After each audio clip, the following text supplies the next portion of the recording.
Hi friends, మా చిన్నన్నయ్య అయితే గృహప్రవేశం అయినాడండి. శ్రీ రమా సహిత సత్యనారాయణ స్వామి వారి వ్రతం అయితే జరిగింది. వ్రతం ఫుల్ వీడియో చేసామండి, తప్పకుండా చూడండి.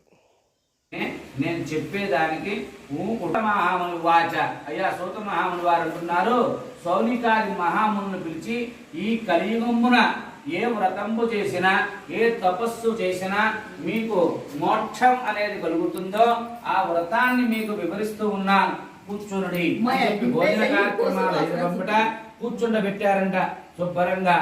నారద అనగా అందరికీ కూడా కలహప్రియుడు అనే నారదుడే తెలుసు, కానీ లోకాలకు అతీతముగా ఏ లోకాలలో ఏమేమి జరుగుతున్నాయి అన్నీ కూడా తీసుకువెళ్ళి శ్రీమన్నారాయణుడు చెప్పేటువంటి వాడు ఈ యొక్క లోక హితార్థుడు. అందరూ కూడా పుల్లల మాస్టర్ అంటారంట నారదుడిని, ఆ యొక్క పుల్లలు పెట్టి వెళ్ళిపోతాడు నవ్వుకుంటాడు.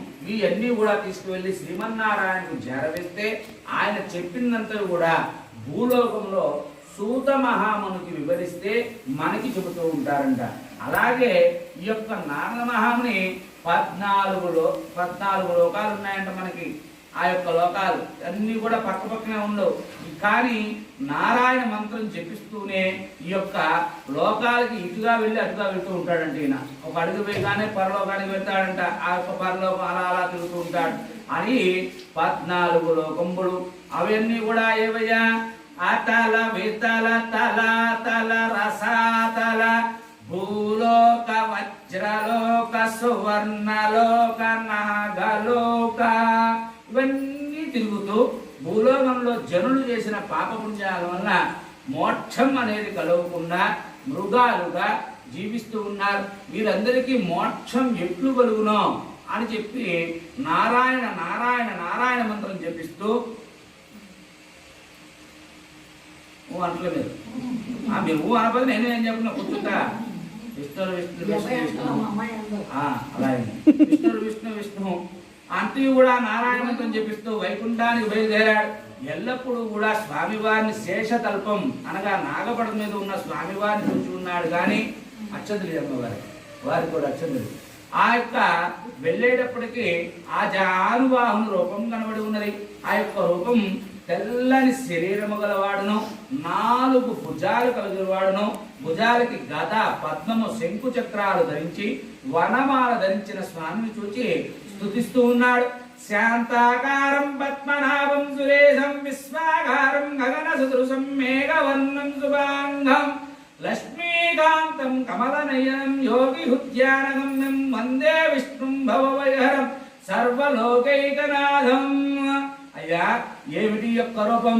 ఓ నారద మహాముని, ఎందుకైతే వచ్చావో అది ఏ యొక్క రూపం అని చెప్పాడు. ఆహా, నేను ఎందుకు వచ్చానని నీకు ఎరుగైంది, అయితే వివరం చెప్పవయ్యా అని అన్నాడు. పొద్దున్నే ప్రాతకాలం లెగవాలి. ఏం లెగాలి? ప్రాతకాలం అంటే 9-10 కాదు, 3:30 గంటలకు లెగవాలి. స్నాన సంధ్యానుష్ఠాలు నెరవేర్చుకోవాలి.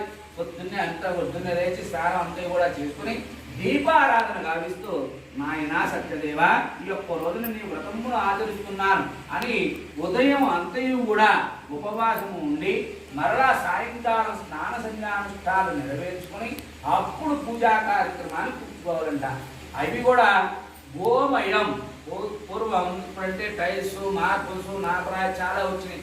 అప్పుడు మట్టి ఇళ్ళు, గోమయం ఆవు పేడతో ఇల్లు వరకు పంచరంగులు ముగ్గులు వేసుకుని పీటను ఏర్పరచుకుని దాని మీద పండులాలు అనగా బియ్యాన్ని ఏర్పరచుకుని ఆ యొక్క రవి కుడ్డ పెట్టుకునే వాళ్ళమంట. అనగా జాగిడి ముక్క కాలుష్యం పెట్టుకోమంటున్నాడు.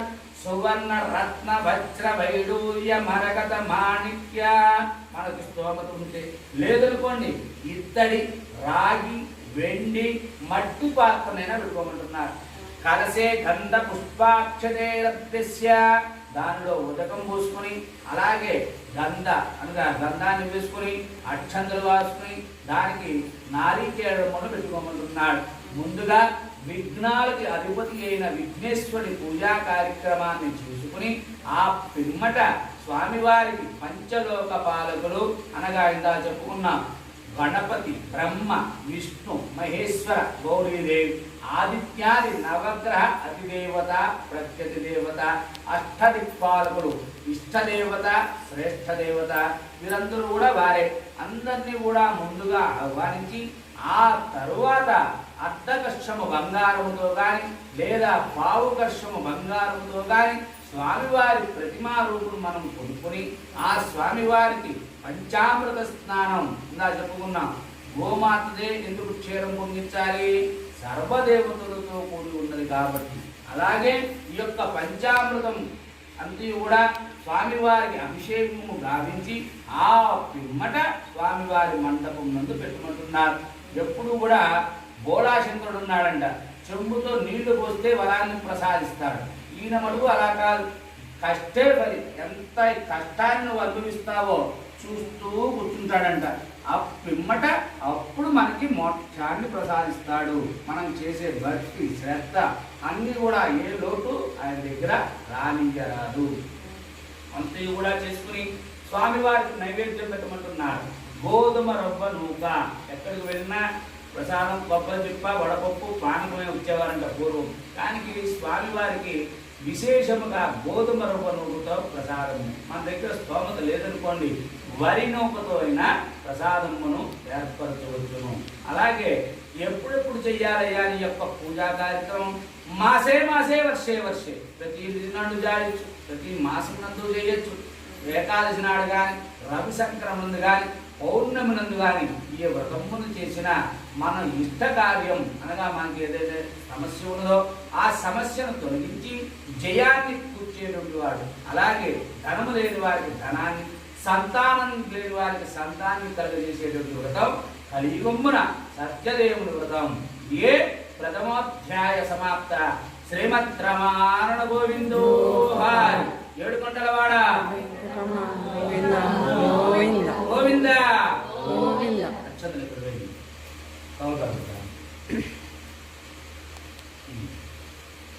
లాస్ట్ లో మన స్వామివారి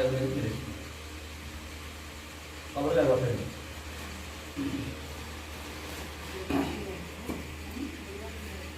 ఇంకా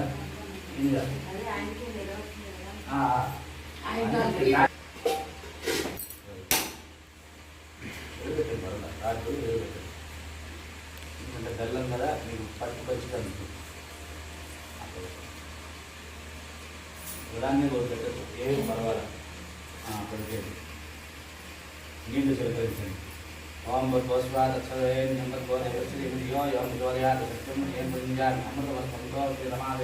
సత్యనారాయణ స్వామి.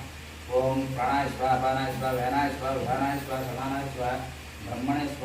మధ్య మధ్య పాణిం సమర్పయామి. ఉత్తరా ఉపస్థయామి. అస్త్రక్షాళయామి, పాదక్షాళయామి. శుద్ధ ఆలమీయం సమర్పయామి. ताम्बूलं पूजे पूरे नागवल्लीगरे समुत्तागनर्मायत्तं ताम्बूलं प्रतिगृह्यतामरण्यवात्तं मदो पूर्णं ददादेव सव्यो सान्यति एकदा ब्रह्मणः एकदे विद्यमान आयुष्येदधादि तत्पूर्णनीराजनं समर्पयामि. नीराजनानि आजनीयं समर्पयामि. ఏడుకొండలవాడ వెంకటరమణ గోవింద గోవింద గోవింద గోవింద. ఎందుకంటే ఏ పూజ అయినా కూడా చాలా ఈజీగా చేయొచ్చు. ఈ పూజ చేయాలంటే మాకు ఉత్సాహం రావాలి, మిమ్మల్ని ఉత్సాహపరచాలి. ఎందుకంటే శ్లోకములు ఇందా చెప్పుకున్నాం కల్పిత ప్రకారంగా ఏకదా నైమిషారతి. ఇవన్నీ కూడా తొక్కప్పుడు రాకుండా అవన్నీ మేము కూడా చెబుతూ మీకు వివరించి చెప్పాలి కదా. మరి దానికి మీకులాగా నిద్రావస్థ మాకు కూడా వచ్చి ఉన్నదనుకో, మరి ఎంత తప్పుగా మన ఆ స్వామివారి కార్యక్రమం చేస్తున్నాం, ఎంత కష్టపడితే రాగలిగింది స్థాయికి. మరి ఇప్పుడు మనకి స్వామి ఈ రోజు మనకి పుణ్యం ఇచ్చాడు. మరి చేసుకుంటే మన యొక్క పిల్లల భవిష్యత్తు ఇంకా బాగుంటుంది. మన యొక్క కార్యక్రమం దిగ్విజయంగా చేసుకోవాలి. అది కూడా వారు అడిగారు మనం కూడా బాబు ఏమంటే కంటిన్యూగా చేయొచ్చా అసలు, లేదా తలా పెట్టుకున్నా వ్రతంబు అని చెప్పి అడిగారు. తెల్లవారుజాము మనం పెట్టుకుంటాం 9 ఆ టయానికి. అమ్మ పప్పు ఎక్కడుంది, అమ్మ అయ్యా ఈ యొక్క కార్యక్రమాన్ని మొదటిగా ఎవరు ఆచరించారు అని నారద మహాముని వారు అడుగుతూ ఉన్నారంట. సూత మహాముని వారు అంతయు కూడా సౌనికాదులు వివరిస్తూనే నారద మహాముని వారు శ్రీమన్నారాయణుడు అడిగినటువంటి ప్రశ్నకి సమాధానం చెబుతూ ఉన్నారు. అయ్యా పూర్వం ఒకప్పుడు కాశీనగరం అనే పట్టణం ఉంది. అంటలేదు కదండి, అంటే ఇక్కడ ఏం కాదండి, మీరు పట్టకపోయినా మీరు చూసినా తప్పులేదు. కాకపోతే ఏంటంటే నిద్రావస్థ ఉండిపోకుండా ఓ అన్నారనుకో, అప్పుడు మనకి నిద్ర వచ్చిందల్లా పోతుందన్నమాట. అంతేకన్నా వేరేదేం కాదండి. లేదా నేను చెప్పుకుంటే వివరణ చెప్పుకుంటే వెళ్తా. విష్ణుడు విష్ణుడు విష్ణుడు శ్రీమన్నారాయణ శ్రీమన్నారాయణ శ్రీమన్నారాయణ సత్యదేవాయన అంతే కూడా సరే అయితే ఇక చెప్పుకుంటూ వెళ్తాను. అంతే కూడా చెప్పావు. కాశీనగరం నందు ఈ యొక్క పట్టణం నందు ఒక వృద్ధ బ్రాహ్మణోత్తముడు ఉన్నాడంట. ఆ యొక్క వృద్ధ బ్రాహ్మణోత్తముడు దరిద్రం చేత భిక్షాటం చేయబడుతూ ఉన్నాడు. అది చూసిన ఆ యొక్క స్వామివారు వీటిలో ఒక వేద బ్రాహ్మణ రూపం ధరించి ఆ యొక్క స్వామివారు అనగా ఈ యొక్క వేద బ్రాహ్మణుడు ఎదురుగుండా వెళ్ళి, నాయన ఎందుకని నువ్వు భిక్షెత్తుతున్నావు అని చెప్పి అడిగి ఉన్నాడంట. అయ్యా ఏ జన్మలో చేసిన పాపపుణ్యాలో తెలియదు నాయన, ఇహ జన్మలో కానీ నాకు లక్ష్మీ కటాక్షం అనేది లేదు అని చెప్పాడు. అయితే నీవు చదువుకున్న విద్యలలోనే సరస్వతి కటాక్షం కలిగేటువంటి విద్య, అలాగే లక్ష్మీ కటాక్షం అంటున్నావు. రమా సహిత వీర వెంకట సత్యనారాయణ వ్రతమును ఆచరింపవయ్యా. కలియుగమున ఆ యొక్క వ్రతమును ఆచరింప పిమ్మట ధన ప్రాప్తి కలుగుతుంది కదా అని అన్నాడు. అయ్యా అది చెయ్యవలనంటే ధనముతో కూడుకున్నది కదా అని చెప్పాడు. ఉన్నంతలోనే ఆ యొక్క వ్రతమును ఎలా చెయ్యాలో వివరించి చెప్తూ ఉన్నాడు ఆ యొక్క బ్రాహ్మణోత్తముడికి. ఏ విధంగా అయ్యా అంటే మట్టి పాత్రను పెట్టమన్నాడు, అలాగే వరినోకుల ప్రసాదంగా నైవేద్యం పెట్టమన్నాడు. స్వామివారి అనుగ్రహం తప్పకుండా కలుగుతుంది అని చెప్పి అక్కడి నుంచి అక్కడే వైకుంఠానికి బయలుదేరాడు స్వామివారు. ఈ యొక్క ఇంటికి వచ్చాడు బ్రాహ్మణోత్తముడు. ఆ రోజు నిద్ర లేదు. తెల్లవారుజామునంతా కూడా జాగారం చేశాడు. వ్రతంబు చేయాలి వ్రతంబు చేయాలి సత్యదేవ సత్యదేవ అనుకుంటూ జాగారం చేశాడు.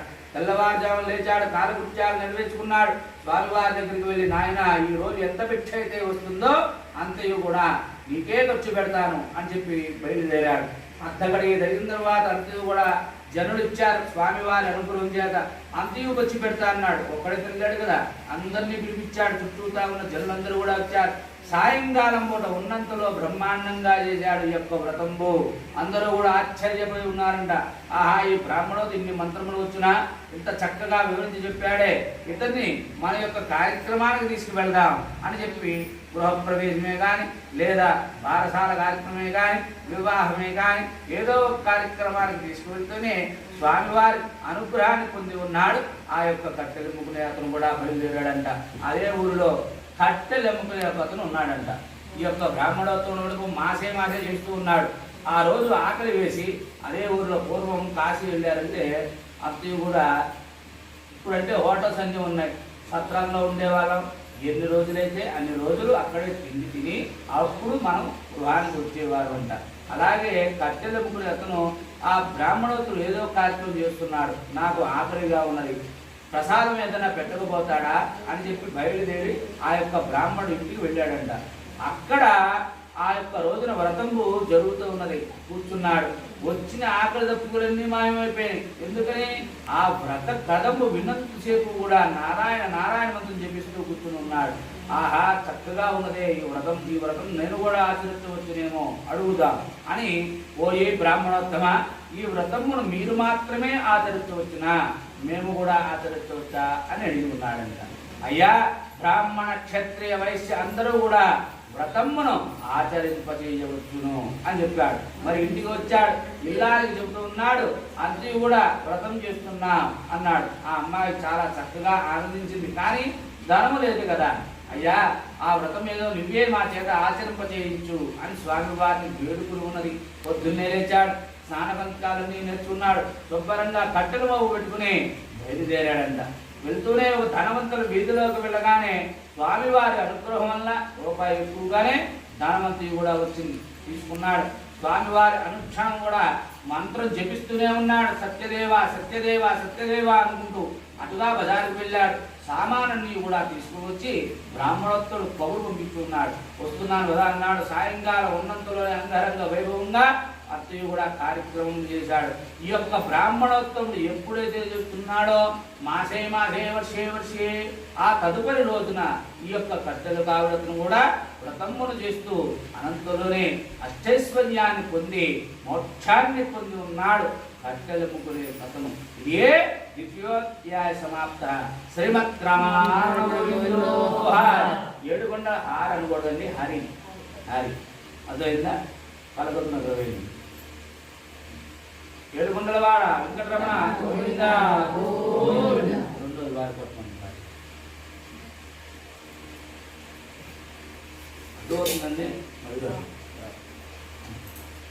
కింద కూర్చోండి దగ్గర. ఓం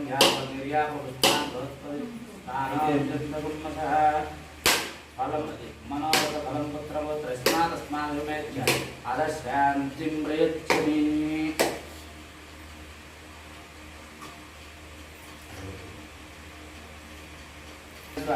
మధ్యే మధ్యే పానీం సమర్పయామి ఉత్తరాగోత్రయామి అర్థోపచారయామి బాధోపచారయామి సాధనోపచారయామి ఘోరేభ్యో ఘోరేభ్యో ఘోరఘోరేభ్యః సర్వేభ్యో సర్వసర్వేభ్యో నమస్తే అస్తు. రుద్రరూపేభ్యः శుక్ల నీరు చుక్కు వేమ్మ కర్పూర నీరాజనం సమర్పయామి నీరాజనాన్ని శుద్ధ ఆజమం సమర్పయామి. ఏడుకొండలవాడ వెంకటరమణ గోవిందా గోవిందా గోవిందా గోవిందా. రమాసహిత వీర నారాయణ స్వామికి జై. సత్యదేవునికి సత్యాత్మునికి సత్యవాక్ పలుకునికి జై. పూర్వం ఉల్కాముఖుడు అనే మహారాజు గారు ఉన్నారు. ఉల్కాముఖుడు అనే మహారాజు గారు. ఆ యొక్క మహారాజు గారికి సంతానం లేదు. గుడి అంతా కూడా తిరుగుతూ దేవాలయాలు తనకు తోచిన దాన ధర్మాలన్నీ కూడా ఇచ్చుకుంటూ గృహానికి వస్తూ ఉన్నాడంట. ఒక దారిలో ఒక బ్రాహ్మణోత్తరుడు కనబడి నీవుగా మనకు భద్రశీల నదీ తీరం అనే నదీ తీరం పారుతూ ఉంది, అక్కడికి వెళ్ళి ఆ యొక్క రమాసహిత వీర వెంకట సత్యనారాయణ స్వామి వారి యొక్క వ్రతమును కలియుగమున ఆచరింపజేస్తే తప్పకుండా నీకు ఈ యొక్క సంతానం కలుగుతుంది అని వివరించి చెప్పు ఉన్నాడు. మరి రాజుగారు వెళ్తున్నారంటే జనులందరూ బయలుదేరతారు. ఉత్సవంగా జరుగుతున్నది. అంటే మనకి ఇక్కడ కృష్ణానది పరివారం ఎలాగో అక్కడ భద్రశీల నదీ తీరం అన్నమాట. అక్కడికి వెళ్ళగానే ఆ యొక్క కార్యక్రమం జరుగుతూ ఉండగా సాధు అనే ఒక వైశ్యుడు నావలో వెళుతూ ఉన్నాడు ఆ యొక్క నదిలో. ఆహా, ఇక్కడ ఏదో ఉత్సవం జరుగుతుంది, నా వ్యాపారం బాగుగా జరుగుతుంది అని చెప్పి అనుకుని వ్యాపారంతో తన పరివారానికి అప్పచెప్పి రాజుగారు చేసే పూజా కార్యక్రమం దగ్గరికి వెళ్ళి కూర్చుని చూసి ఉన్నాడు. ఆహా, ఇది సంతానం కొరకు చేస్తున్నాడు సత్యదేవుని వ్రతం అని చెప్పి అనుకున్నవాడే, ఆహా రాజా, మరి నాకును కూడా పుష్కర కాలం 12 ఏళ్ళైందయ్యా, పిల్లలు లేరు, మరి నాకు కూడా సంతానం కలుగుతుందా అని చెప్పి అడిగి ఉన్నాడు. నీ యొక్క జాతక చక్రములు ఆ యొక్క బ్రాహ్మణోత్తరుడు నాయన వారు తెలియపరుస్తారు అని చెప్పాడు. చూచారు, వారు ఇచ్చాడు శుభ్రంగా. సాధువు అనే వైశ్యుడు చూచారు, అయ్యా నీకు తొందరలోనే ఒక ఆడబిడ్డ కలుగుతుంది, కలిగిన వెంబటే ఈ వ్రతమును నీవు ఆచరింపజేసిన తప్పకుండా మంచి జరుగుతుంది అని చెప్పారు. మరి వ్రతమంతా కూడా పూర్తి చేసుకున్నాడు. శుభ్రంగా తీర్థప్రసాదాలు తీసుకున్నాడు, వ్యాపారం ముగించుకున్నాడు, బయలుదేరాడు తమ నగరానికి. ఇప్పుడంటే ఇళ్ళన్నీ చిన్న చిన్నవి ఇరుకిరుకులు, అప్పట్లో ఎకరాలు ఇల్లు ఉండేవంట. అంతయు కూడా ఆ ఇల్లాలు లోపల వంట వార్పు చేస్తుంది. అమ్మాయిని చూస్తున్నాడు దూరాభారం నుంచి, అమ్మాయి లీలావతి లీలావతి. ఆ ఎకరం లోపల ఉన్న అమ్మాయి వస్తుందా? రాదు. అందుకని లీలావతి పెట్టి నచ్చాడంట. ఆ అమ్మాయి లోపల ఉన్నదల్లా గబగబా ఉట్టుకుంటూ వచ్చి ఎక్కడ వస్తూ అడబడివేసింది. శుభ్రంగా మరచెప్పుతో నీళ్లు తీసుకొచ్చి పాద వృక్షాలను గావించి అంతయు కూడా నీళ్లు తిలపించుకుందంట. అంతయు కూడా వెంటనే ఎందుకయ్యా అంత పెట్టి నడుస్తున్నావు అని చెప్పాడుగా. అమ్మాయి అరవటం కాదు, నాకు ఆనందము వేసి అరుస్తూ ఉన్నాను, ఇదిగో ప్రసాదంబో, నీకు తొందరలోనే ఒక ఆడబిడ్డ కలుగుతుంది అని చెప్పాడంట. చాలా చక్కటి విషయాన్ని చెప్పావని ఆ అమ్మాయి చక్కటి ఆనందాన్ని పొంది ఉన్నది. లోపలికి వెళ్ళి సత్యదేవుడు ప్రసాదం స్వీకరించి తప్పకుండా నీ వ్రతమును ఆచరింపజేస్తాం, నా కడుపు ఒక పంట పండేటట్టు చేయయ్యా అని చెప్పి వేడుకుని ఉన్నది. వెంటనే 10వ మాసం 12 బిడ్డని కన్నారు. ఇద్దరు కూడా శుక్లపక్ష పౌర్ణమి వరే, పౌర్ణమి నాడు చంద్రుడు ఎంత అందంగా ఉంటాడో అంతటి చక్కటి రూపాన్ని ఆ అమ్మాయికి ఇచ్చి ఉన్నారంట స్వామివారు. నామకరణం 21వ రోజు బారసాల కార్యక్రమం చేస్తున్నారు. అమ్మాయికి పేరు పెడుతున్నారు, కళావతి అనే పేరు పెట్టారంట. అంతవి కూడా మరి పెట్టినప్పుడు వ్రతం చేస్తానన్నాడు కదా పెట్టడు వైశ్యుడు. అయ్యా మరి వ్రతం చేస్తున్నావు కదా మరి ఏమిటి అని అడిగిందంట లీలావతి. అమ్మాయి మీ నాన్నగారు ఎకరాలైనా ధార పోసాడా, మనకు పుట్టింది ఆడబిడ్డ అని చెప్పి అనేశాడు. అత్తయ్య కూడా అయ్యా ఏదో కార్యక్రమంలో చేద్దు అన్నమాక తప్పు, స్వామివారి కోపలాపాలు వస్తాయి అని చెప్పి వేడుకున్నది లీలావతి. వెంటనే ఆ యొక్క అతను అయితే తప్పకుండా ఏదో కార్యక్రమంలో ధర్మ ఖర్చు పెడదాం, నీవు గుర్తు పెట్టుకో అంటున్నాడు. పూర్వం అష్టే వాక్యే కన్యాం కనక సంపన్నాం. పూర్వం 8వ ఏట వివాహం గావించి ప్రథమ రజస్వర అయిన తర్వాత అత్తవారింటికి అప్పుడు మనకి శాంతి కార్యక్రమాలు గుర్తింపులో కార్యక్రమం చేసుకొని అత్తవారింటికి పంపించేవారంట.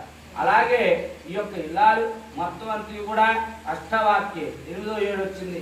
ఇలా అడుగుతుంది భర్తని, అయ్యా ఇప్పుడన్నా వివాహంలో ఈ యొక్క వ్రతము చేయకపోతే మన ఇంటిలో ఏమి వ్రతం చేసినట్టుగా అని చెప్పి అడిగింది ఉందంట. అంతే కూడా చక్కని విషయాన్ని చెప్పావు. అయితే నీవు గుర్తుపెట్టుకో, జనులందరూ వస్తారు కదా, అనగా బంధువులు వస్తారు. మరి ఆ యొక్క బంధువులు వచ్చినప్పుడు నేను మర్చిపోయి ఉన్నా, నీవు గుర్తు పెట్టుకో అని అన్నారు. వెంటనే ఒక దూతను పిలిపించాడు.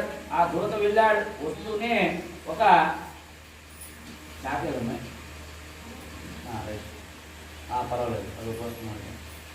వస్తూనే ఒక మంచి వరుణ్ వేసుకొచ్చాడు. శుభ్రంగా కూర్చున్నారు. వ్రతవంతి కూడా చేయడానికి కూడుకున్నారు. కానీ ఆ వచ్చిన బంధు ప్రీతి వలన ఈ యొక్క వ్రతమును విస్మరించి పాణిగ్రహణం అనగా వివాహం మాత్రమే చేసి ఉన్నారు.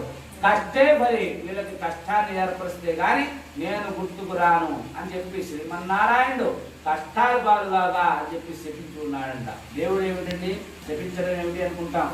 ఎప్పుడు కూడా మన స్వామిని మనం కోరుకునే కోరిక, అయ్యా మాకు ఏమీ కూడా తెలియదు, నీవు మా చేత ఆచరింపచేయించుకో అని చెప్పి మాత్రమే మనం చెప్పవలను. అంతే కూడా ఆ యొక్క కష్టాలు ఏర్పడమన్నాడు. మరి ఇంటికి వచ్చాడు. అల్లుడు చిన్నవాడు. ఇప్పుడు అంటే ఏ పనైనా చేస్తున్నారు ఎవరైనా. పూర్వం ఎవరి వృత్తి వారు మాత్రమే ఆచరించేవారంట. ఆ యొక్క వృత్తి నైపుణ్యం నేర్పడానికి అల్లుడిని కొంత దూరం తీసుకువెళ్ళాడు.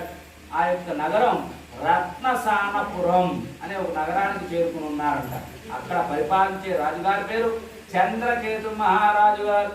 సత్రంలో అంతా కూడా పొద్దున వ్యాపారం ముగించుకున్నారు. ఇద్దరు కూడా మామాల్లుళ్ళు రాత్రికి నిద్రకు ఉపక్రమించుకోబోయారంట. తక్షణమే స్వామివారు మామ అల్లుళ్ళ రూపం ధరించి ఈ ఇద్దరు ఎక్కడైతే నిద్రిస్తున్నారో అచ్చటి నుంచి రాజుగారి ధనాగారి నుండి కొంచెం ధనాన్ని అపహరించి భటులు చూస్తూ ఉండగా ఈ యొక్క మామ అల్లుడి దగ్గర పడవేసి అంతర్ధానమయ్యాడు ఆ స్వామివారు. వెంటనే భటులు వచ్చారు. మీరు చోరు, ఇది రాజుగారు సొమ్ము, పదండి రాజుగారి దగ్గరికి అన్నారు. అయ్యా ఆ ధనం ఏమిటో మాకు తెలియదు, మేము వర్తక వ్యాపారులం అని చెప్పి వేడుకున్నారు. నాకు ఇవి ఏమీ తెలియదు, పదండి అన్నారు. మరి రాజుగారైనా విచారించారు. మాయలో ఉన్నాడు స్వామివారి మాయలో, ఏమీ కూడా విచారం లేదు. తీసుకువెళ్ళి చెరసాలలో బంధించండి అని చెప్పాడు. చెరసాలలో బంధించారు. మరి ఈ యొక్క ఇంటిలో లీలావతి కళావతి గృహంలో చోరులందరూ కూడా చేరి మొత్తం ధనాన్ని అపహరించారు. మనోవ్యత చెందింది లీలావతి. ఎందుకని భర్త లేడు, అల్లుడు లేడు, మరి ఎవరికి చెప్పుకోవాలి బాధ అంతా కూడా అని చెప్పి మనోవ్యత చేత మంచాన పడి ఉన్నది లీలావతి. మరి ఈ అమ్మాయి ఏమో 12 ఏళ్ళకు పుట్టింది కళావతి. ఏ పని కూడా నేర్పలేదు. ఇక్కడ చిన్న కరెక్షన్, ఎప్పుడైనా సరే 21 సంవత్సరముల పాటు ఆడబిడ్డ అయినా మగబిడ్డ అయినా కష్టే ఫలి కష్టాన్ని ఏర్పరిస్తే 70 ఏళ్ళు వాడి జీవితం సస్యశ్యామలంగా ఉంటుంది. కానీ ఇప్పుడు వచ్చిన ఈ 10 ఏళ్లలో సెల్ ఫోన్లు వచ్చి సగం పాడు చేస్తే, టీవీ సీరియళ్ళు వచ్చి సగం పాడు చేసాయి. కాఫీ తాగుతున్నావు లేదో తెలియదు, ఇంటికి వచ్చి మౌడు మంచిగడ్డ కూడా ఇవ్వట్లేదు పిల్లలు. అలాగే తండ్రికి గౌరవం లేదు, పిల్లలకి గౌరవం లేదు. వాళ్ళు చేసుకునే అంటే చెప్పేవాళ్ళు లేరు. ఫస్ట్ ఆఫ్ ఆల్ ఉమ్మడి కుటుంబాలు ఉండేవి. ఉమ్మడి కుటుంబాల్లో ఒకళ్ళు కావచ్చు ఒకళ్ళు అన్నా చెప్పేవారు, ఇలా ఉండండి అలా ఉండండి ఇలా ఉండండి. కానీ ఇప్పుడున్న కాలక్రమేణ వేరే వేరే ఊళ్ళకు వెళ్తూ వాళ్ళకు ఉన్న పని వలన పిల్లలకి చెప్పకపోవటం వలన చాలా చాలా ఇబ్బందులు గురవుతున్నారు. అవి ఏమిటయ్యా అంటే, మొదటిగా తమ పని అవ్వాలని సెల్ ఫోన్ ఒకటి పిల్లలకి ఇచ్చేయటం, అంట్లు తోముకుంటామా, వంట వరకు ఆడవారు వెళ్ళిపోతారు. మగవారికి కంప్యూటర్ ఆడ కూర్చున్నా కంప్యూటర్ చూస్తూ ఉంటారు. కానీ ఆ యొక్క సెల్ ఫోన్ వల్ల, రేడియేషన్ వలన పిల్లలకి ఎంత ఇబ్బంది పాలవుతారు తర్వాత. అలాగే టీవీ సీరియల్ వచ్చాక ఆడవాళ్ళు మంచినీళ్ళు కాదు, మొగుడు కాఫీ ఇవ్వడం కూడా మానేశారు. 100% ఇది మటుకు కరెక్ట్, నిజమే. బయట చూసాం, మేము చాలా మంది చూసాం. అది దొంగడు వచ్చాడో తెలియదు, ఎవరు వచ్చాడో తెలియదు, టీవీ మటుకు కాదు మాకు అని చెప్పి చూస్తూ ఉన్నారు. దానిని నివృత్తి అంటే కొంచెం తగ్గించుకుంటే మంచిది అని ఇద్దరు మధ్యలో చెప్పేదన్నమాట. ఎందుకంటే మీరు ఇక్కడ తప్పించి అక్కడ దొరకదు, అందుకని విడమర్చి చెబుతూ అనమాట. 10-15 ఏళ్ళ నుంచి జరుగుతున్నది ఇదంతా. టీవీలు వచ్చాక పాడైపోయారు. విష్ణు నారాయణ అంతయు కూడా ఆ అమ్మాయి ఏమి పుట్టుకుంది, శుభ్రంగా సువర్ణంతో పుట్టింది కళావతి. ఏవి కూడా తింటం చేత కావట్లేదంట. మరి అంతయు కూడా ఇంటింటికి తిరుగుతుంది. మీ అమ్మ పని పాట నేర్పలేదు, నువ్వేమో శుభ్రంగా ఇంటింటి మీద పడి తింటున్నావా అని చెప్పి ఇరుగు పొరుగు వారు ఆడిపోసుకుంటూ ఉన్నారు. ఏదో ఒక ముద్ద ఇచ్చింది, ఏ తల్లి మహాతల్లి ఇచ్చిందో తీసుకొచ్చుకుంటున్నారు. ఇద్దరు కూడా కూర్చుని తింటూ ఉన్నారంట. చాలా దుఃఖిస్తూ ఉన్నది. అమ్మా, నాకు ఏదైనా పని నేర్పలేకపోయావే నువ్వు అని చెప్పి తల్లితో చెప్పుకుని ఏడుస్తూ ఉన్నది ఆ యొక్క మహాతల్లి. ఎవరు? కళావతి. అంతయు కూడా కొంతకాలానికి ఆ కళావతి ఒక బ్రాహ్మణత్వం ఇంట వ్రతమును చూసి ఆలస్యంగా తీర్థప్రసాదం తీసుకుని ఇంటికి వచ్చింది. తల్లి అడుగుతూ ఉన్నది, ఏమ్మా నీ మనసులో ఏమున్నదని ఆలస్యంగా వచ్చి ఉన్నావు అని అన్నది. ఆలస్యం అంటే పూర్వం సాయంత్రం 7 దాటితే ఆడపిల్లలు బయట పంపించేవాళ్ళు కాదు. ఇప్పుడు తెల్లారి 2 వచ్చిన ఆ పర్లేదు, మా అమ్మాయి వస్తుంది అంటే ధైర్యం చెబుతున్నారు. ధైర్యం వేరు, చెప్పడం ఆచరింపజేయటం వేరు. అలాగే ఈ యొక్క మా ఇల్లాలు ఆ యొక్క అమ్మాయితో చెబుతున్నది, అమ్మా ఎవరో బ్రాహ్మణోత్సవం ఇంత ప్రసాదంపు తీసుకొచ్చాడు, ఆలస్యమైంది, ఇదిగో ప్రసాదంపు అనిచింది. ఎప్పుడైతే నాలుగు మీద పడిందో అప్పుడు గుర్తు వచ్చాడు, అమ్మా ఇది సత్యదేవుని ప్రసాదం, నీవు పుట్టగానే ఆచరింపజేద్దాం అనుకున్నావు, చేయలేకపోయాం, అందుకే మనకి కష్టంబులు వచ్చి ఉన్నాయి అని చెప్పి ఆ యొక్క రాత్రి జాగారం చేసి పొద్దున్నే స్థలాల స్నానాలు చేసుకుని ఇద్దరు కూర్చొని ఉన్నవాడితోనే ప్రసాదము పెట్టారు, ఫలితాన్ని ఏర్పరిచారు, స్వామివారి పూజా కార్యక్రమం నెరవేర్చారు. చాలా సంతోషించాడు శ్రీమన్నారాయణుడు. ఆ యొక్క స్వామివారిని వేడుకుంటున్నారు తల్లి కూతుళ్ళు, నా యొక్క భర్త అల్లుడు క్షేమంగా ఇంటికి వస్తే నలుగురు కూడా కూర్చుని వ్రతంపు చేస్తాం, మాసే వర్షే ప్రతి నెల వచ్చేంత వరకు కూడా వ్రతాన్ని చేస్తాము నాయన అని వేడుకున్నారు. స్వామివారు సంతోషించి చంద్రకేతు మహారాజు గారి స్వప్నంలో కాంక్షించాడు, అయ్యా నువ్వు ఇద్దరు వర్తకుల్ని బంధించావు, తక్షణమే విడిచిపెట్టు లేదా నీ తల వరియ ఒక్కలవుతుంది అన్నాడు. వెంటనే మెరుగు వచ్చింది, చుట్టూ చూచాడు, ఆహా ఏమిటి నేనేమిటి విచారించబోవడం ఏమిటి అని చెప్పి పిలిపించాడంట మంత్రివర్యుడిని. మరి మంత్రి అంటే సామాన్యుడు కాదు. కూర్చోబెట్టాడు, ఏం వ్యాపారం చేస్తావు, వ్యాపారంలో లాభ నష్టాలు ఏమిటి, నీకు పిల్ల ఎప్పుడు కలిగింది, ఆ పిల్లకి వివాహం ఎప్పుడు చేశావు అన్ని అడిగిన పిమ్మట ఇది ఏదో దైవ తత్వం వల్ల జరిగి ఉన్నది అని గ్రహింపజేసి రాజుగారి దగ్గర కొంత ధనాన్ని వారికి ఇప్పించి తక్షణమే మీ నగరానికి వెళ్ళండి, మీ నగరానికి వెళ్ళిన వెంబటే అంతే కూడా మంచి జరుగుతుంది అని చెప్పి క్షురాదికులు చేయించి నూతన వస్త్రాలు ఇచ్చి పయనించారంట. రాజుగారికి అనేక నమస్కారం చేసుకుంటూ తెలుగు ప్రయాణం అయ్యారు. మామ అల్లుళ్ళు ఇరువురు కూడా. ఏ తృతీయోధ్యాయ సమాప్త. శ్రీమద్ రమణ గోవిందో హరి. 7 మండలవాడ గోవిందా. గొంతు కూడా పోతుంది సార్, గట్టిగా చెప్పను అంటున్నాను. అంటే ఏవిలా మీకు కూడా కొంచెం ఉత్సాహం వస్తుందని.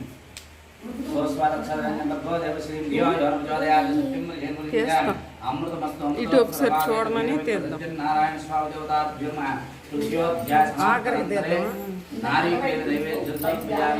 ఓం ప్రణాయ స్వ అపానాయ స్వ వ్యానాయ స్వ ధానాయ స్వ సమానాయ స్వ బ్రహ్మణే స్వ మధ్య మధ్య పాంచన సమర్ప్య అత్తగారు పెట్ట పట్టుబాట్లు పెట్టారు.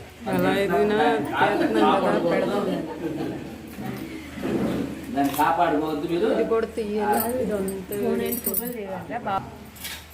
7 మండలవాడ వెంకటరమణ గోవింద గోవింద గోవింద గోవింద గోవింద గోవింద. రమాసహిత వీర వెంకట స్వామికి జై జై. సత్యదేవునికి సత్యాత్మనికి సత్యదేవునికి సత్యవాక్ పలుకునికి జై జై. ఒకసారి నాటకాలు చెప్పండి. జై. అసలు ఈయన తల్లి కూతురు ఇరువురికి నేను అనేది ఏమిటో గుర్తుకొచ్చింది. మరి ఆ యొక్క మామ అల్లుడికి నేను గుర్తు ఉన్నానా లేదా అని చెప్పి సాక్షాత్తు శ్రీమన్నారాయణుడు సాధువు రూపం ధరించి ఆ యొక్క వైకుంఠం నుంచి గోకు బయలుదేరి వచ్చాడంట. వస్తూనే వీరిద్దరూ కాలపుచ్చాలపై బయలుదేరుతూ ఉన్నారు. వారి దగ్గరికి వెళ్ళి, అయ్యా మీరుగా వెళుతున్న నగరానికి నన్నుగా తోడుకుని వెళ్ళండి అని చెప్పి అడిగి ఉన్నాడు. వీళ్ళిద్దరూ కూడా రాజుగారు అనేక ధనం ఇచ్చారు, మన దగ్గర ఉన్న సువర్ణ రత్న వజ్ర వైడూర్య మరకత మాణిక్య వరాహాలన్నీ కూడా దొంగిలించడానికి దొంగ సన్యాస రూపం ధరించి వచ్చాడు అని అపహాస్యం చేస్తూ, ఆకులు అలములు ఉన్నాయి నాయన, వేరే ఒక నామను వెతుక్కో అని చెప్పి ఉన్నాడంట. ఇద్దరు కూడా మీ నోటి నుంచి ఏవైతే వాక్యంబులు వచ్చి ఉన్నాయో అవే ఉంటుగాక తదాస్తు అని అన్నాడు స్వామివారు. అక్కడే కూర్చున్నాడు. శుభ్రంగా ఇష్టదన్నుల్లో ధ్యానం చేసుకుంటున్నాడు. ఇద్దరు కూడా కాలవృత్యాలు నెరవేర్చుకుంటానికే వెళ్ళారు. గడియ జరిగింది. తిరిగి వస్తూనే నావ తేలి ఆడుతున్నదని చూచున్నారు. ఆహా, నావ తేలి ఆడుతున్నది, మన ఎన్ని వస్తువులు ఏమైపోయాయో అని చెప్పి గబగా వచ్చి చూడగా ఇందాక తమ నోటి నుంచి ఏవైతే వాక్యములు వచ్చి ఉన్నాయో అవే ఉండి ఉన్నాయి. అది చూసి మూర్ఛల్యపై పడిపోయి ఉన్నారు. మామ అల్లుడు ఇరువురు కూడా. కొంతసేపటికి అల్లుడు గారికి మెలకు వచ్చింది. మామగారిని తట్టి లేపాడు. ఏది చేసినా కూడా ఆ యొక్క సాధువే చేయాలి. ఎందుకంటే ఆ యొక్క సాధువుతోనే మనం అబద్ధమాడి ఉన్నాం గర్వము చేత అని అన్నాడు. వెంటనే మామగారు లేచాడు. వెంటనే నిదానంగా వెళుతూ ఉన్నవాడే సాధువును గ్రహించాడు.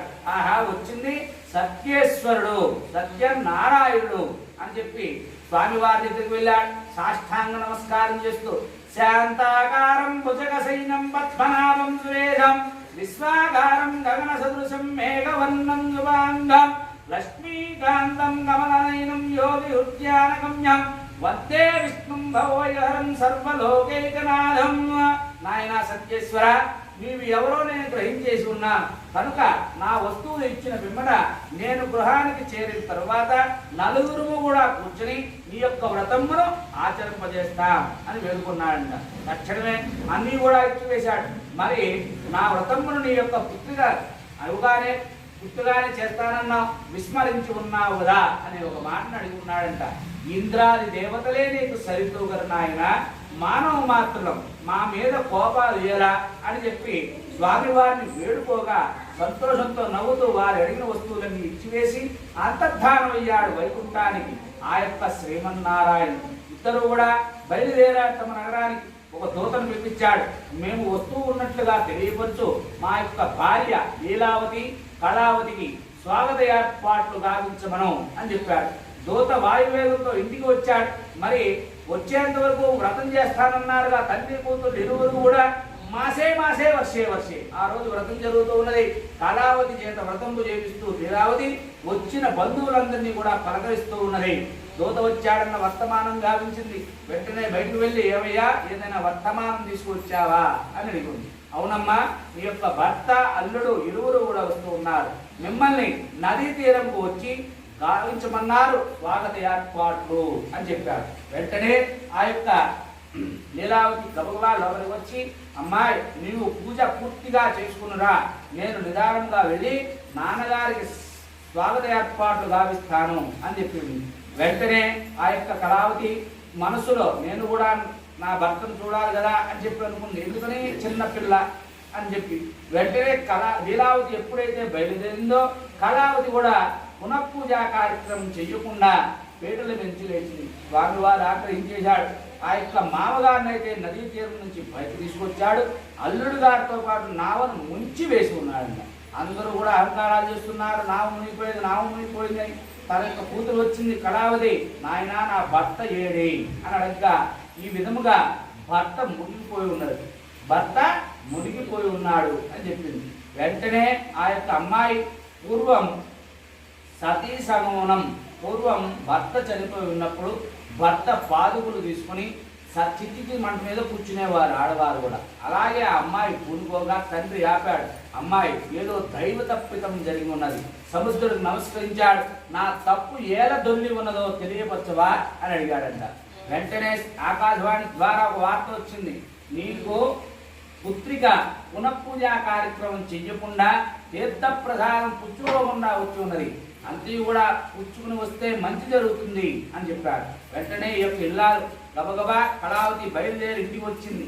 కాలకృత్యాలు నెరవేర్చుకుని కాళ్ళు కొడుకుని శుభ్రంగా మళ్ళా పూజా పురస్కారం దగ్గర కూర్చుని స్వామివారికి విశేషంగా పూజా కార్యక్రమం చేసి తీర్థప్రసాదం పుచ్చుకొని నా తప్పుని క్షమించమని చెప్పి వేడుకొని తీర్థప్రసాదం తన యొక్క భర్త తండ్రికి తీసుకుని నదీ తీరం నందుకు బయలుదేరింది. ఎప్పుడైతే బయలుదేరిందో అప్పుడు స్వామివారు కరుణించి మొక్కు తెరదాడు తీసినట్టు తెరదాడు తీశాడు. అందరూ వచ్చారు, తమ సంతోషాలు మాట్లాడుకుంటున్నారు. కూతురు వచ్చింది, తీర్థప్రసాదం ఇవ్వగానే నీవు పద వెళదాం ఇంక ఇంటికి నాన్న అని చెప్పి తండ్రిని అడిగి ఉన్నది కూతురు. అమ్మాయి, మన బంధువులందరినీ రమ్మన్నాను, ఇక్కడే మనం వ్రతంపు చేస్తూ ఉన్నాం అని చెప్పి అచ్చటనే వ్రతములు చేసుకుని తనకు తోచిన దాన ధర్మాలని కూడా ఇచ్చుకుంటూ స్వామివారి నుంచి మోక్షాన్ని పొంది ఉన్నాడు వైశ్యుడనే సాధు. ఏ చతుర్థోధ్యాయ సమాప్త. శ్రీమద్ రమణ గోవిందో. ఏడు కొండలవాడ గోవిందా.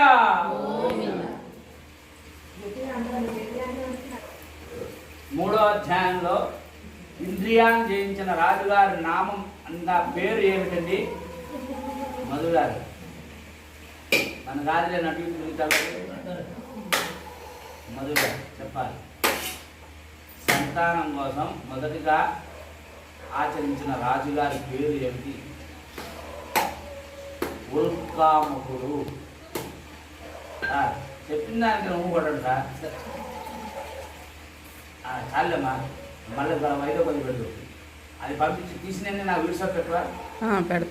దానేశ్వర సమానేశ్వర బ్రహ్మణేశ్వర మధ్య మధ్య పాణింద్రోప్య ఉత్తరావృప్య అస్తోక్షాలయ బాలవృక్షాలయ శుద్ధ ఆత్మీయంతో ప్రియామి తాంబూలం పూగి ములచ్చికర్పూరే నాగవళీధరే తుంకాదన్న సమాహితం తాంబూలం ప్రతిగృహ్యతాం కర్పూర నీరాజనం రణ్యవాస్త్రం పూర్ణం కార్యో స్థానేది ఏకదా బ్రహ్మణ ఉపహారి ఏకదే విద్యమాన ఆయుష్ేజోదారి రమాసహిత వీరవింద్ర సత్యనారాయణ స్వామి దేవతాభ్యో నమః. కర్పూర నీరాజనం సమర్పయామి. నీరాజనాన్ని శుద్ధాజమనీం సమర్పయామి. ఏడు కొండలవాడ వెంకటరమణ గోవింద గోవింద గోవింద గోవింద గోవింద గోవింద గోవింద. రమాసహిత వీరవింద్ర సత్యనారాయణ స్వామికి జై. సత్యదేవునికి, సత్యాత్మునికి, సత్యవాక్ పలుకునికి, నారాయణ నారాయణ నారాయణకి నారాయణకి జై. అద పంచమోధ్యాయ. మహారాజు గారు ఉన్నారు. ఆ యొక్క మహారాజు గారికి పూర్వం రాజుగారు అంటే అనేక వివాహాలు చేసుకోవచ్చు. 10 మంది భార్యలు, అలాగే సంతానం ఒక్కొక్కరికి 10 మంది, 100 సంతానం. చక్రవర్తిలా పరిపాలిస్తున్నాడు రాజ్యం అంతయు కూడా. మార్గశీర్షం నాడు వేటకై స్వామివారికి అనుగ్రహంతో వేటకై బయలుదేరాడంట. వేటలో అన్ని కూడా సంహరించుకుంటూ అరణ్య మధ్యస్థానానికి వచ్చేటప్పటికి అలసిపోయిన వాడై ఒక నేరేడు చెట్టు కింద కూర్చుని గుడారాన్ని ఏర్పరచుకుని నిద్రకు ఉపక్రమించుకోబోయాడు. చుట్టూ కొన్ని మంత్రాలను పడ్డాయి. చుట్టూ చూచాడు. కొంతమంది గ్రొల్ల పిల్లలు కూర్చుని వ్రతంపు చేస్తూ ఉన్నారు. అక్కడికి వెళ్ళి నమస్కరించకపోగా, ఆహా రాజుగారి మన దగ్గరికి వచ్చారని వారందరూ కూడా తీర్థప్రసాదం ఇప్పుగా వారు ఇస్తే నేను తీసుకోవడం ఏమిటి అనే అహంకారంతో అక్కడ పెట్టి మీరు వెళ్ళండి అని చెప్పి వారిని పంపించాడు. నిద్రకు ఉపక్రమించాడు. ఆ యొక్క స్వప్నంలో తన యొక్క రాజ్యం అంతా కూడా శత్రురాజులు దండెత్తినట్టుగా, తన యొక్క 100 కుమారులు చనిపోయి ఉన్నట్టుగా మీకు వచ్చింది. చుట్టూ చూచాడు. పురుగులు పట్టిపోయి ఉన్నది ఆ యొక్క ప్రసాదము. ఆ యొక్క రాజుగారు ఇక్కడ వెళ్ళారు. ఆ వ్రతమును చూచారు. సత్యదేవుని వ్రతం. కలియుగమున ఈ యొక్క వ్రతమును ధనం కోసమే కాదు, సంతానము కోసము, కార్య జయము కోసం కూడా ఈ యొక్క వ్రతమును ఆచరించిన అంతయు కూడా మంచి కలుగుతుంది అని చెప్పారు.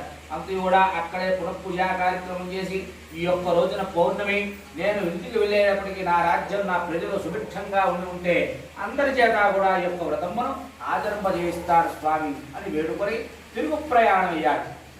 రాజ్యానికి వచ్చాడు. రాజ్యం అంతా కూడా సుభిక్షంగా ఉన్నది. చాటింప వేయించాడు.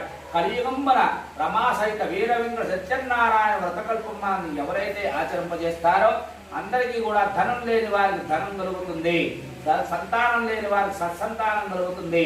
కార్యం అనగా ఏదైనా మనకు మనసులో ఉన్న వివాదం ఉంటే ఆ యొక్క వివాదము పోయి జయము కలుగుతుంది. కనుక ఈ యొక్క వ్రతాన్ని తప్పకుండా అందరూ కూడా ఆచరించండి అని చెప్పి ప్రతి పౌర్ణమికి ఈ యొక్క వ్రతమును చేస్తూ మాసే మాసే వర్షే వర్షే వ్రతమును చేస్తూ స్వామివారి సాన్నిధ్యాన్ని పొంది ఉన్నాడు తుంగధ్వజుడనే మహారాజుగా. ఇదే పంచమాధ్యాయ సమాప్త. శ్రీమద్ రమణ గోవిందోహార్ ఏడుకొండలవాడ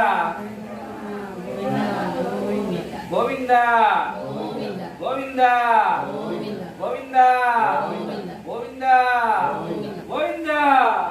సమాసహిత వీర వెంకట సత్యనారాయణ స్వామికి జై. सर्वेभ्यो सर्वधर्मेभ्यो नमस्तेस्तु. रुद्ररूपेभ्यः श्री रमासहित वीरवेंकट सत्यनारायण स्वामी देवताभ्यो पंचमाध्याय समाप्तये कर्पूर नीराजनं समर्पयामि. नीराजनां शुद्धाजनं समर्पयामि. ఏడుకొండలవాడ వెంకటరమణ గోవింద గోవింద గోవింద గోవింద గోవింద గోవింద గోవింద గోవింద. పూజ చేసుకోండి.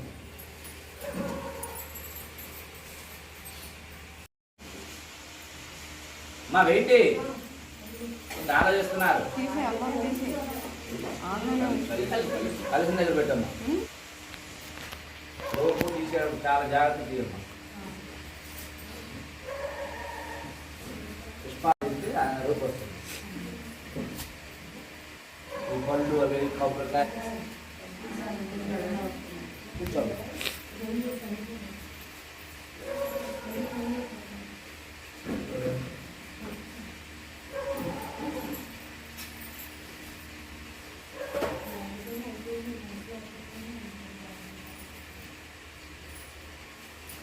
అయిపోయారా? రండి.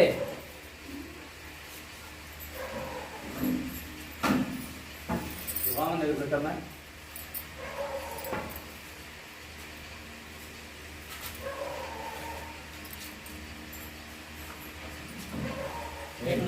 కలిసిన దగ్గర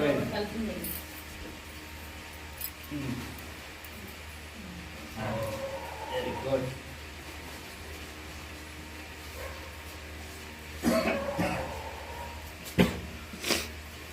రెండు సార్లు వచ్చేదారు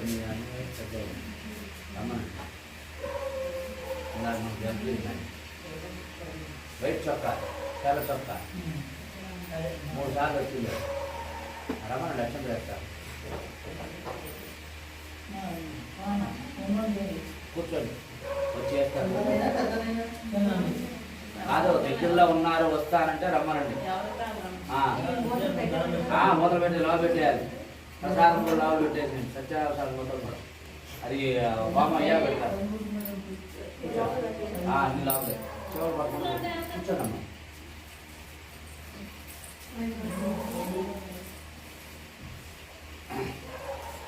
పూజాంచ కర్ష్యే. ఛత్రమచ్ఛాదయామి. 5 సార్లు గోవింది. ఛత్రమచ్ఛాదయామి. చామరం విజయామి. నిత్యం దర్శయామి. శ్రావ్యం గిరయామి. గజాన్ రోహయామి. సర్వోపచార పూజాం సమర్పయామి.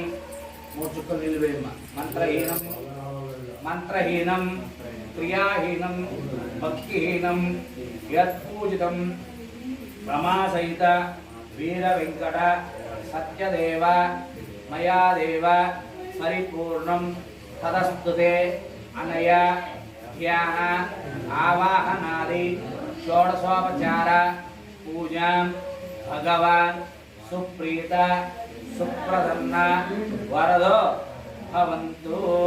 ఏతత్ఫలం పరమేశ్వరార్పణమస్తు. తీసుకుంటాను బట్టలు వచ్చాను.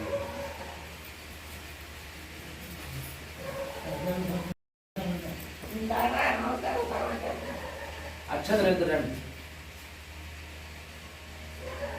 కలిసం మీద లేదు. ఇంకా లేదు కదా. అలాగే కొద్దిగా ఇతరాలు పైకి ఏర్పాటు కార్యక్రమాలు అంటే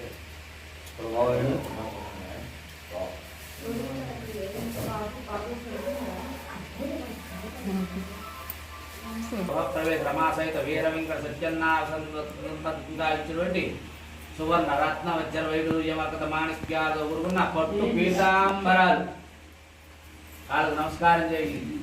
శతమానం భవసదాయ పురుషేంద్రియ ఆయుష్యేంద్రియే ప్రతిష్టది. అది పట్టది సపంచం లేకపోతే దాడు ఒకటే పొంది వచ్చినట్టు తెస్తున్నాం.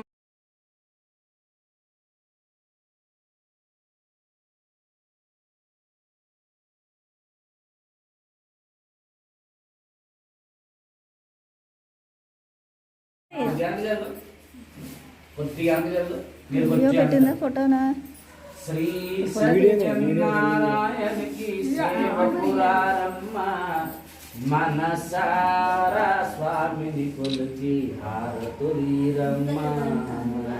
శ్రీ సత్యనారాయణకి సేవకురారమ్మ మనసారా కోరికలన్నీ తీర్చువారయ్యా.